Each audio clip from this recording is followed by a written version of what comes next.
Sebastián Piñera asumió como presidente pro tempore de la Alianza del Pacífico. El mandatario aseguró que entre sus desafíos está fomentar la integración económica e incorporar la discusión sobre la revolución tecnológica, entre otros temas. Queremos hablar sobre este panorama. Estamos con José Luis Parra. Él es director ejecutivo del Observatorio Estratégico de la Alianza del Pacífico de la Universidad Católica. ¿Cómo está, José Luis? Bienvenido. Muy buenos días, Gonzalo. Muchas gracias por la invitación.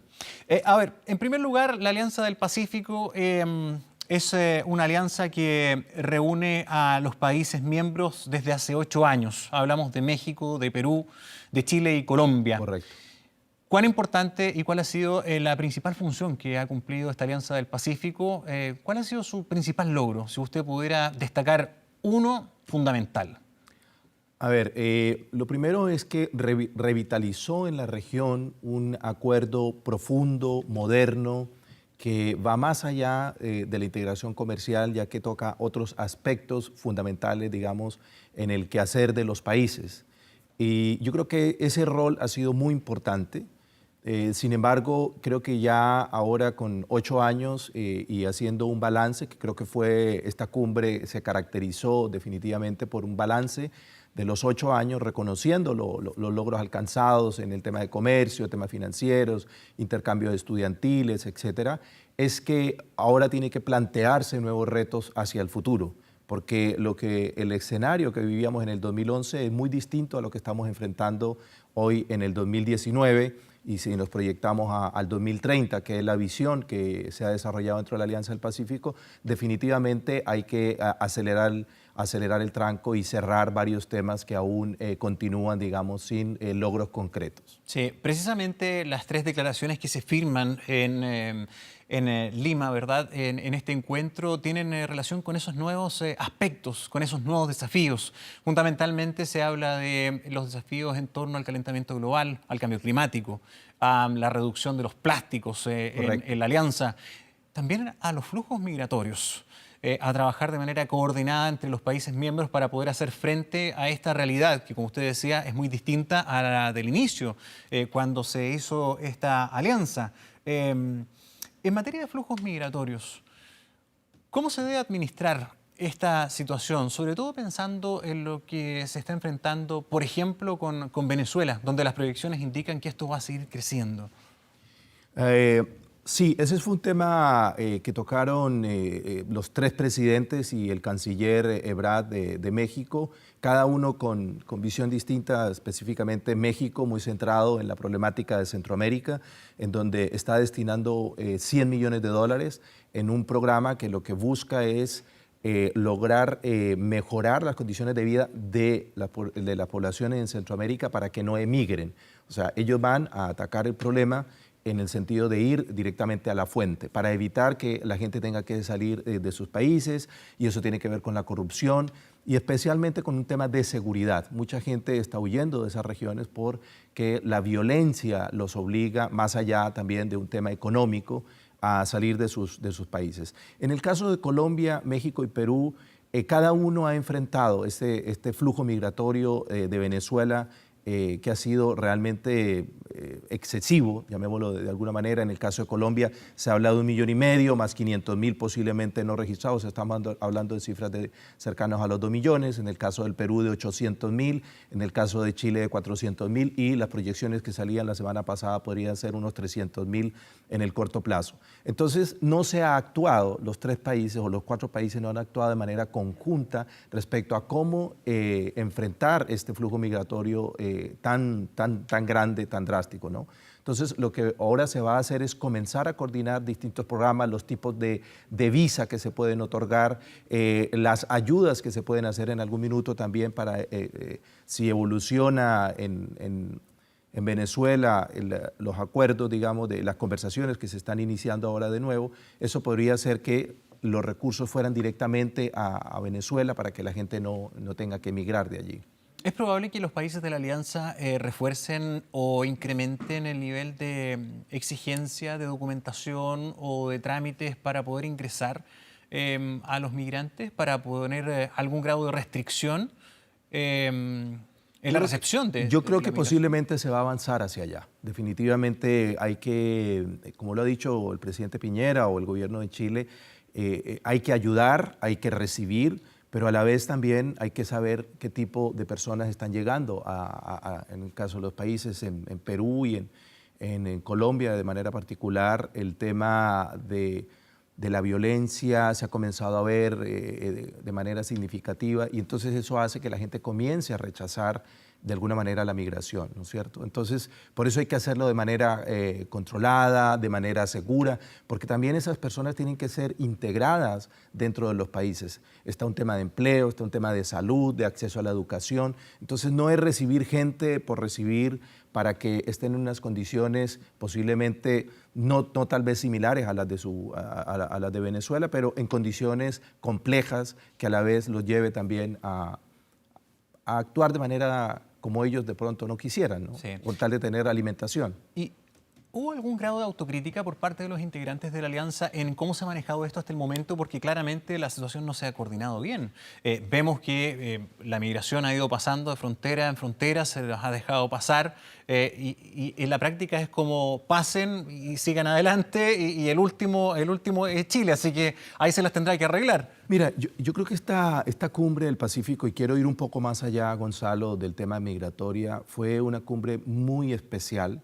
Yo le llamo de una calma, de una tensa calma, porque hubo una evaluación muy a conciencia, tanto del sector público como del sector privado, de lo que es la alianza y de lo que debiese ser la alianza. Y en ese sentido se abordaron todos los temas sin ningún tapujo, muy cordialmente, pero a la vez muy francamente. Fue un diálogo de los tres presidentes y del canciller mexicano, como tal vez yo no lo había visto en los últimos 4 años, en los cuales he asistido siempre a las cumbres presidenciales, lo cual es muy valorable.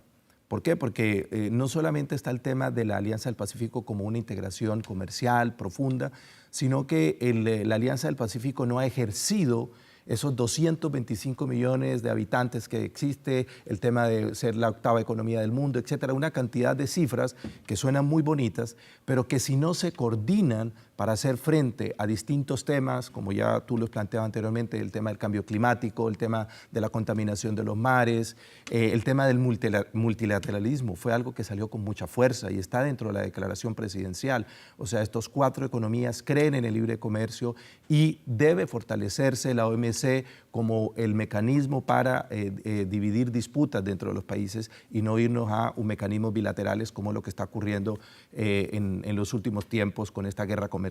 Entonces yo creo que si la Alianza del Pacífico avanza de manera de convertirse en un referente a nivel global, siendo estas economías juntas, la 8ª economía, yo creo que ahí es donde va a comenzar a tener fuerza. Eso no ha ocurrido, no ha habido declaraciones conjuntas, salvo en el tema migratorio, más por el tema de Lima, digamos, conjuntas respecto a estos temas globales, como el tema de la economía digital. Entonces, allí comenzaron a surgir una serie de temas que van mucho más allá de la integración comercial. Y yo creo que ahí es donde la Alianza del Pacífico puede jugar un rol fundamental, un rol estratégico en el contexto latinoamericano, que además ese es uno de los grandes retos también que está dentro de la declaración presidencial firmada el día sábado, es también jugar un rol realmente integrador dentro de América Latina, no solamente de estas 4 economías, sino que Ecuador, que comienza un proceso de negociación para ser Estado asociado y luego ser miembro en pleno. El terminar, y ahí fue la mayor crítica, llevamos 2 años negociando con estos 4 estados asociados, Australia, Canadá, Singapur y Nueva Zelanda, y este proceso no se ha terminado y el compromiso es que de aquí a diciembre... ¿Todos ellos podrían ser miembros también de la Alianza del Pacífico? Sí, y si no pueden ser los 4, van a ir sumándose por partes, pero tiene que terminarse este proceso, digamos, que es algo que se critica, que hay muchos temas abiertos y pocos concluidos. Y otro tema tiene que ver mucho con la gobernanza de la Alianza del Pacífico. Está bien, se entiende el mecanismo de la presidencia pro tempore por 1 año, pero no existe, no le llamemos una secretaría técnica, un aparataje, que es algo que la Alianza del Pacífico desde sus inicios ha dicho que no quiere burocracias ni nada que implique gastos adicionales para los estados, pero sí requiere tener una unidad de control, de seguimiento, para que cuando haya cambio de presidencia pro tempore no se tenga que partir de nuevo. Entonces, Las preocupaciones que yo veo a raíz de esta declaración es que volvemos a caer en muchos temas y eso hace que haya dispersión. Y creo que Chile tiene el gran reto, hay una esperanza muy grande dentro del contexto internacional, no solamente de los 4 países, sino de los países observadores, de la OCDE, en fin, de una serie de organismos internacionales que allí participan, en que realmente seamos capaces de priorizar temas y de concluir conversaciones que llevan mucho tiempo y en las cuales por distintas circunstancias no han sido cerradas. ¿Cuáles deberían ser los temas eje prioritarios? Porque como usted dice, el abanico es bien grande que incluso recogen las declaraciones firmadas en la última reunión. O sea, de todo lo que hemos hablado, sumemos, por ejemplo, a la integración de los grupos que han quedado rezagados de las sociedades de la Alianza, la igualdad de la mujer, de género, las pequeñas y medianas empresas, los pueblos originarios, el plástico, ya lo decíamos, el calentamiento global, la convergencia con el Mercosur, prácticamente de todo. ¿Dónde deberían estar los énfasis de la Alianza del Pacífico?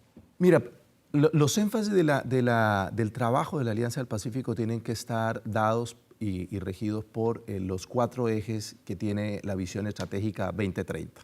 Desde el año pasado se firmó una estrategia conjunta que es ser más integrada, más global, más conectada y más ciudadana. Y cada uno de estos temas tiene que estar englobado dentro de alguno de esos ejes. Yo creo que el énfasis que va a dar este gobierno tiene que ver con el tema de la economía digital, tiene que ver la convergencia con la COP25 acá en Santiago de Chile, con los temas que tú mencionabas anteriormente, que tiene que ver con la inclusión, los temas de género, el tema, por supuesto, del calentamiento global, en cómo exigimos a aquellos países que más contaminan que de alguna manera se hagan responsables de las emisiones. Los 3 presidentes mencionaban allí presentes, digamos, cómo estudios demuestran que los efectos del calentamiento global se ven en nuestros países. Digamos, en el caso de Colombia está en el lugar 20 de afectación, en el caso del Perú en el 10, y el presidente Piñera hablaba en el caso de Chile de séptimo. No se mencionó México, pero definitivamente lo que está ocurriendo con las economías industrializadas que más contaminan, pues está afectando a nuestros países. Creo que también el presidente Piñera va a dar un foco muy fuerte a todo el tema de la coordinación público-privada.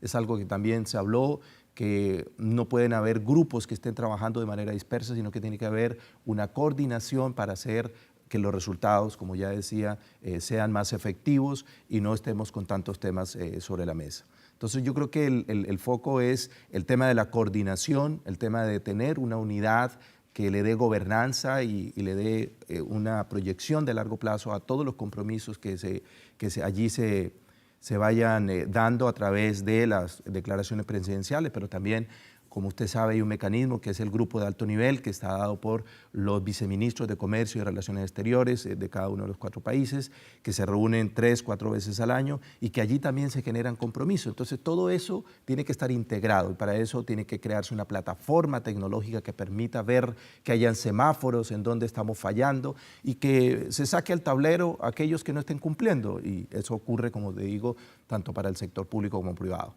Y a propósito, el día de hoy asume Rodrigo Yáñez como subsecretario. Bueno, el decreto salió la semana pasada, pero darle las felicitaciones porque ya Chile también entra dentro de este entorno global, digamos, con una subsecretaría de comercio moderna que tiene que ver con todos estos temas y que es fundamental para cumplir el rol que Chile quiere cumplir en el contexto global.